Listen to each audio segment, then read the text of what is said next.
in every major magazine and newspaper all over the world.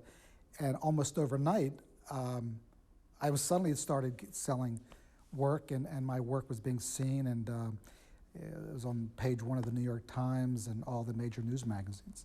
Your most famous photo, the one you're known around the world for, the Afghan girl. What was the story behind that photo?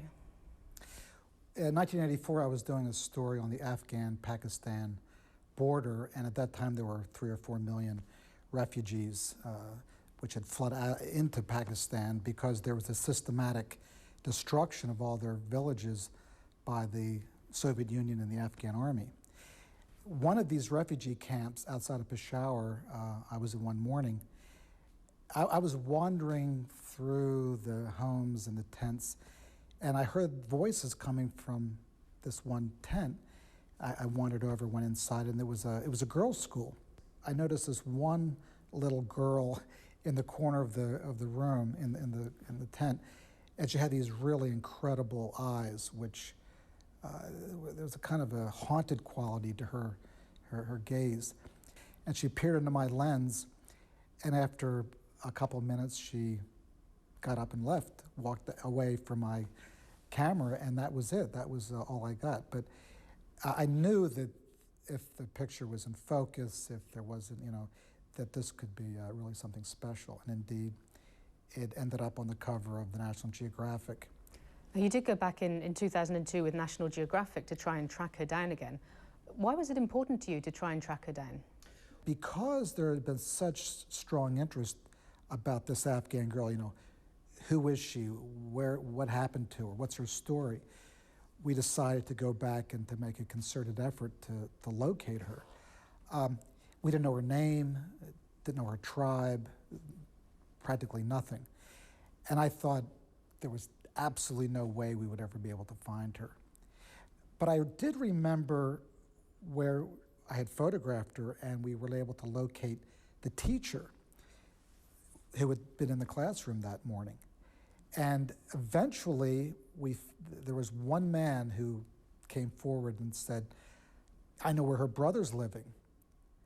And that was basically the clue. That was we found the brother, and the brother brought her to meet us. We had an incredible translator who we had established very good rapport with the elders of the refugee camp.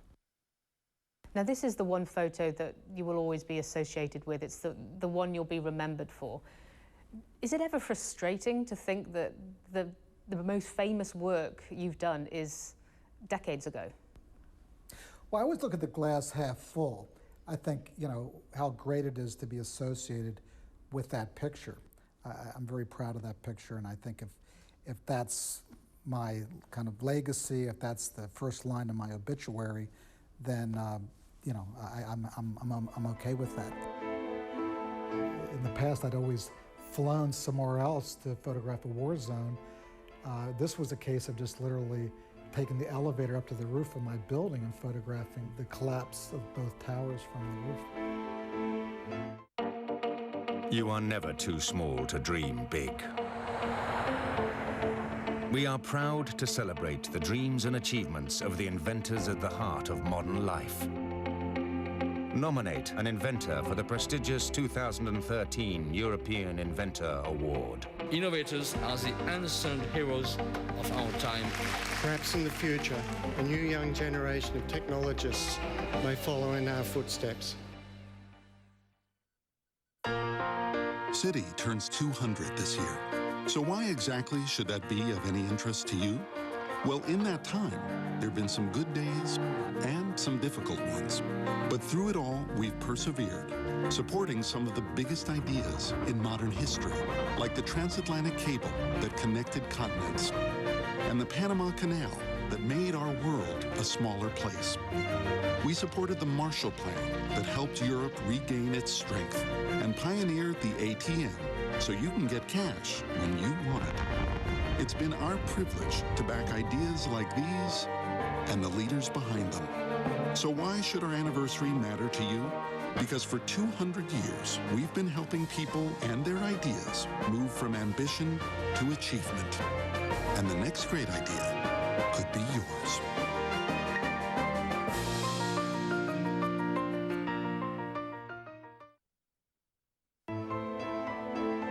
Thousands of police, fire, rescue officials have converged on the Absolute shock. scene. No one's talking.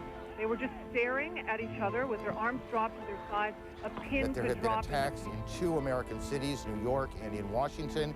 The trade centers here in New York have been hit by airplanes. The front tower, the top portion of which... Well, I live actually just up the street from Ground Zero, from the World Trade Center.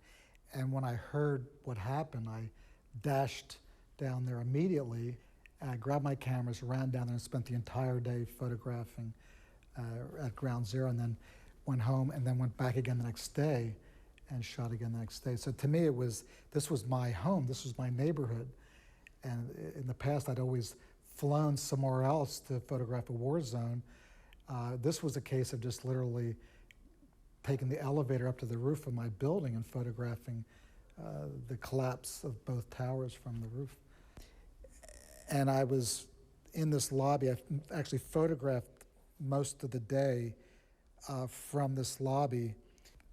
And the other side, you had this view, which is actually over here, of where the World Trade Center, both towers.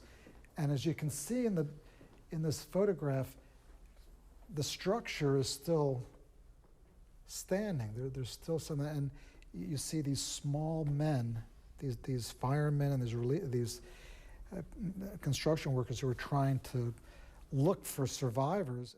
I thought maybe all of Lower Manhattan was gone because I couldn't see through the smoke. I remember being so overwhelmed and it was so traumatic. I thought to myself, you know what, you really just have to go on automatic pilot. We were so emotional that you could have easily just sort of collapsed. And I wasn't trying to make great pictures. I was literally just trying to document what was happening because I knew this was a historic time. Now, you've seen a lot of war and conflict in your time. You've traveled to many different war zones for photography. How does that change your outlook on life? I think once you've been in an area of conflict, a civil war, you realize how precious life is, and you also wonder, why have I gotten myself into this situation? Why am I not, doing some other kind of... But to me, I've always wanted to be on the front line. I've always wanted to witness history and to actually see these events for myself. A place like Afghanistan, this is life and death. This is where people are fighting and dying for their village, their family, their friends, their country. And you really see how people react. But as with, I guess, most people who've been to conflict zones, you've had some close calls. Have you ever had a moment where you've thought, that's it, this is where it ends?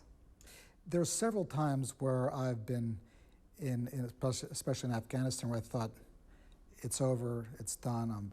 This was really a mistake to be in this situation. I was asleep one night in a barracks, and literally within maybe 50 meters, there was a aerial bombardment, and like a 500-pound bomb dropped literally outside of where I was sleeping.